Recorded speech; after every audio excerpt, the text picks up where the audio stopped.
Hello दोस्तों, welcome back to my channel. My name is Yamini and again you are watching education with Yamini channel. दोस्तों, हम सभी औरतें कितनी भावुक होती हैं, जो भी करती हैं अपने परिवार के लिए करती है।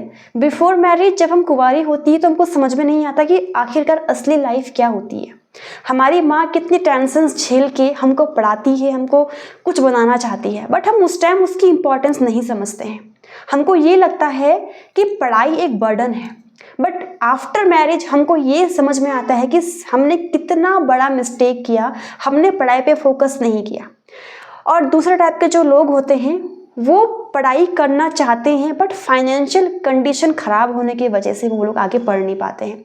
एंड मोस्ट ऑफ जो गांव के लोग होते हैं, अगर उनके घर में 4-5 लड़कियां होती हैं या फिर 2 लड़कियां होती हैं, वो उनको फटाफट निपटाने के चक्कर में उनको पढ़ाते नहीं हैं और उनकी मैरिज बहुत अर्ली कर देते हैं, 18 बिफोर, या फिर 18 होने पर उनको निपटा दिया जाता है कि हाँ अब लड़की शादी के योग्य हो गई है, 18 की हो गई है, अब अगर ये पढ़ाई भी करना चाहती है तो शादी के बाद कर लेगी। दोस्तों, ऐसा ही कुछ मेरे साथ में हुआ। आज मैं आपको बताऊंगी कि कैसे मैंने आफ्टर मैरिज अपनी ग्रेजुएशन कंप्लीट की and now I am doing study and how मैं कैसे सब कुछ मैनेज कर रही हूँ और कैसे आपको भी मैनेज करना है। अगर आप सोच रही हैं कि आपको आगे पढ़ना है और कितनी एज तक पढ़ना होता है, तो दोस्तों सभी बातों पे हम यहाँ पे डिस्कस करने वाले हैं। और अगर आप कुछ सीखना चाहते हैं तो please watch my video till the end, क्योंकि आपको यहाँ पे बहुत कुछ सीखने को मिलेगा। क्योंकि यहाँ पे जो मेरा एक्सपीरियंस है वो मेरा खुद का एक्सपीरियंस रहने वाला है। तो इसलिए अगर आप मेरे इस चैनल पर नए हैं तो subscribe my channel, hit the bell icon and give 1 like. दोस्तों, when I was 18 years old I got married very early. Why? Because financial condition अच्छी नहीं थी, आगे पढ़ाने के लिए पैसे नहीं थे। तो मम्मी ने कहा कि ठीक है, शादी के बाद तुम पढ़ लेना, घर अच्छा मिल रहा है, पैसे वाला घर है। तो वही चकाचौंध देख के मेरे भी सपने पैदा हुए कि शादी के बाद मैं पढ़ लूँगी, पति अच्छा मिल रहा है, घर अच्छा मिल रहा है, चॉकलेट खाने को मिलेगा। उस टाइम वो समझ नहीं होती है 18 वर्ष में, जो हमको आज इस एज में पता चलती है। मतलब now I am 23 years old और अब समझ में आता है कि लाइफ में जो रियल चीज़ है मैंने वो कहाँ पे मिस करी। 18 years में एक लड़की क्या सोच के शादी करती है कि उसको एक पैसे वाला घर मिलने वाला है जहाँ पे वो खूब ऐशो आराम करेगी। तो मैंने भी कुछ ऐसे ही सोचा और मैं अपने सपनों में खो गई और मैंने शादी कर ली। जब शादी के बाद मुझे पता चला कि कितना हार्ड हो रहा है सब कुछ मैनेज करना। पहले तो बच्चा नहीं हुआ था, उस टाइम घर का काम चलता था, साथ में खाना बनाना, पोछा झाड़ू और साथ में थोड़ा सा टेक केयर घर में चलती थी। फेस्टिवल्स भी आते हैं कितने बार, तो वो समय भी हम मैक्सिमम टाइम हम औरतों का किचन में बीत जाता है।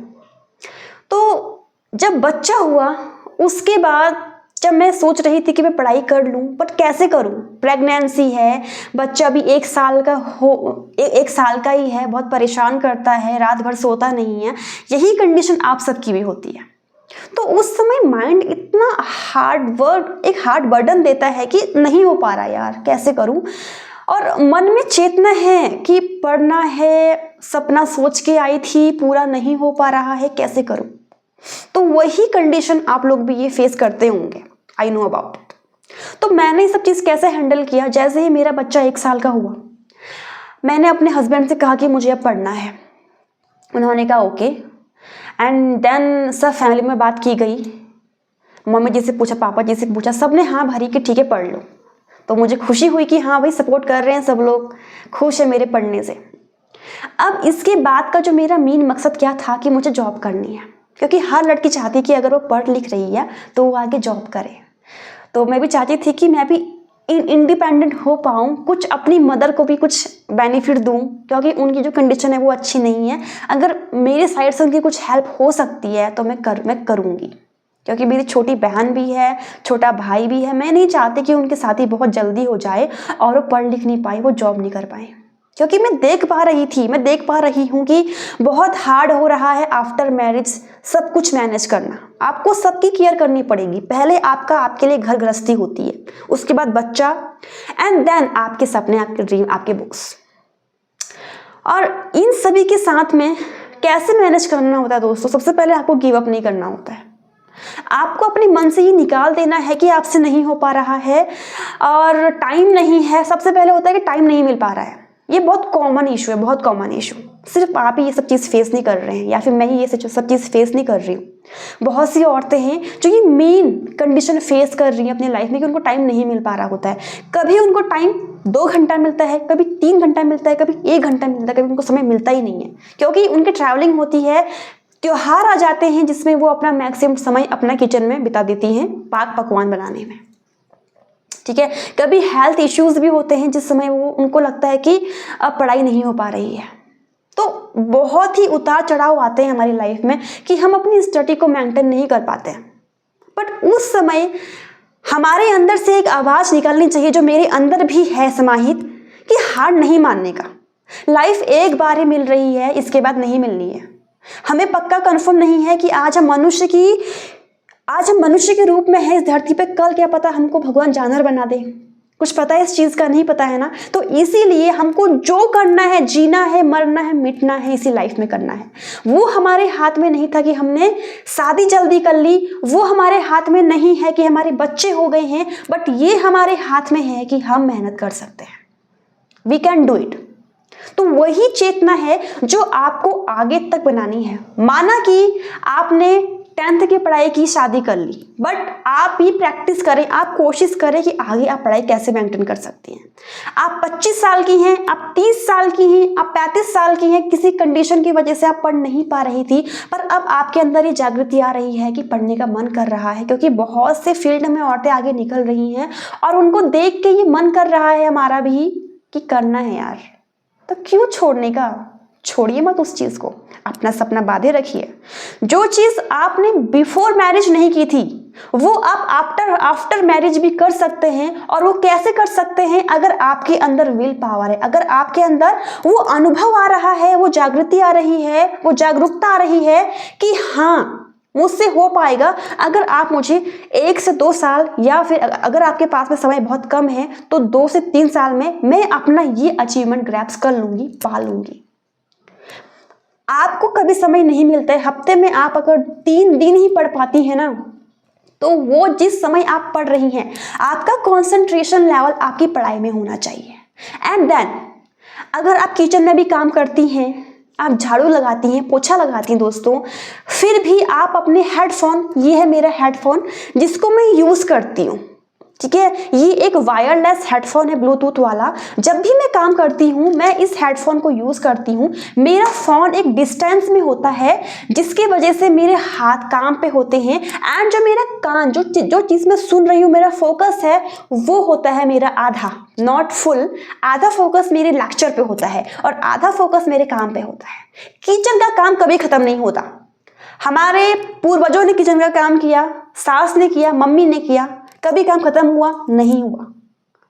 वो कभी खत्म भी नहीं होना है, उसी में ही हमको मैनेज करना है। आप सब्जी काटती हो, लेक्चर सुनो, बर्तन धोती हो, लेक्चर सुनो, कोई आपसे बात कर रहा है, थोड़ा सा उस टाइम पे अपना फोकस हेडफोन से हटा सकती हो। क्योंकि माना कि बहुत से लोग होते हैं जो आपसे बात करते हैं, कुछ चीज़ पूछते हैं, बच्चे मम्मी ये चाहिए, बच्चे बोलते मम्मी वो चाहिए, तो उस टाइम थोड़ा कुछ समय उनको देना पड़ता है, मानती हूँ। थोड़ा सा उस टाइम पे अपना फोकस वहाँ की बातों पर रखिए। बट जितना भी आपको टाइम मिल रहा है ना, उसको फोकस कीजिए कि आपकी स्टडी में जाए। आप ट्रैवलिंग कर रही हैं, 5-5 घंटे की ट्रैवलिंग है, just try to use your earphone. And आपके जितने भी नोट्स हैं, अगर आप बार बार बुक नहीं खोल पा रही हैं, जो मैं करती हूँ, अपने फ़ोन में आपके नोट्स की पिक क्लिक कर लीजिए। आप अगर फैमिली के साथ बैठी हैं, टीवी देख रही हैं, ठीक है, अब कुछ भी कर रही हैं एक्स्ट्रा काम, आप अगर बैठी हुई हैं उस टाइम पे आपके पास से बुक नहीं है, तो आप फ़ोन को देख लीजिए। अगला आदमी ये वो करेगा, ये आपके बारे में विचार करेगा कि हाँ शायद कुछ चैट वगैरह कर रही, कुछ मैसेज वगैरह कर रही है। पर अगर आप वही बुक लेके बैठेंगे उसके सामने, वो बोलेगा कि बाप रे बाप, पढ़ने वाली आ गई है, पढ़क्कू आ गई है।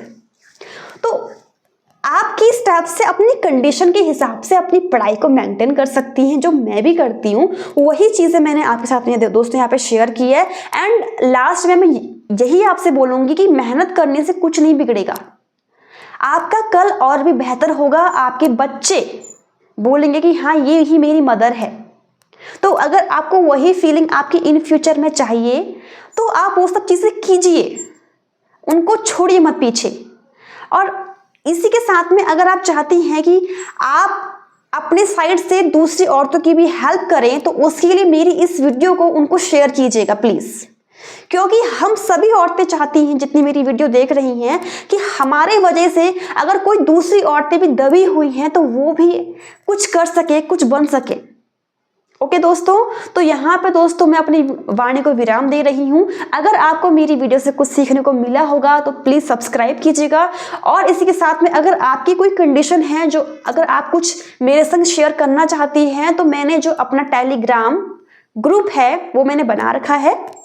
ओके, तो आप वहाँ पे मेरे टेलीग्राम ग्रुप में ज्वाइन हो सकती हैं, और अगर आपकी कोई भी क्वेरी है तो वहाँ पे आप अपनी शेयर कर सकती हैं, जिससे कि हम सभी अपनी बातें फेस टू फेस रख के बात भी कर सकते हैं ताकि हमारे मन को शांति मिले।